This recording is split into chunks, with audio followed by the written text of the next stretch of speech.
Hello साथीहरू, आज चाहिँ हामी घाँस काट्नु भनेर गएको दुईजना।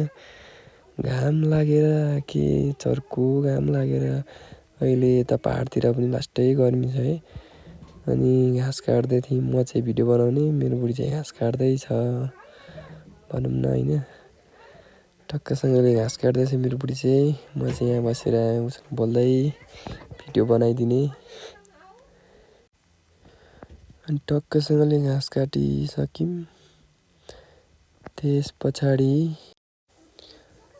टक्कसँगले घाँस पनि काटिसक्यौँ। अनि त्यसपछि भारी लाउनु सुरु गऱ्यौँ हामी दुईजना भन्दा ऊ चाहिँ लाउनु थाल्यो भारी। अनि म चाहिँ हेरी बसिरहेको थिएँ। उसले चाहिँ भारी सिङ्गा भाँच्यो। उसले सिङ्गा भाँचेर गाडेर त्यसरी बोक्नुपर्छ नि त भारी चाहिँ। अनि उसले सिङ्गा भाँचेर गाड्दैछ अनि भारी लाउनुको लागि। सिङ्गा पनि उसले गाडिसकिसक्यो। अनि त्यस पछाडि अनि घाँस लिन आयौँ यता हामीले काटेको ठाउँतिर।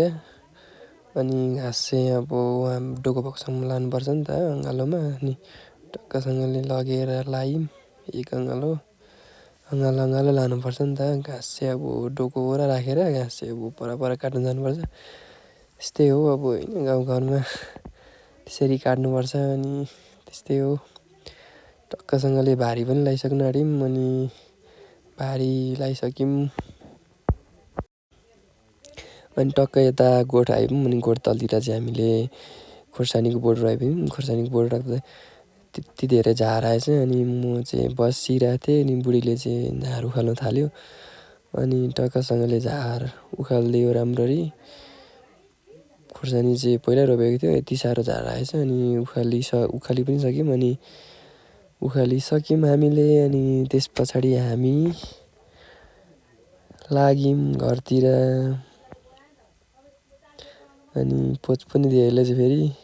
अनि त्यसपछि हामीले चाहिँ ओह्राएर घाँस काट्यौँ। घाँस काटेर फेरि यता गाईलाई घाँस काट्नु पर्ने थियो, त्यसैले गाईलाई घाँस काट्यौँ। आजको मौसम चाहिँ यस्तो छ साथीहरू, हेर्नुहोस् है, यस्तो पुरै धुम्मिरहेछ। अनि टक्कसँगले मेरो बुढी चाहिँ पछि म चाहिँ अगाडि।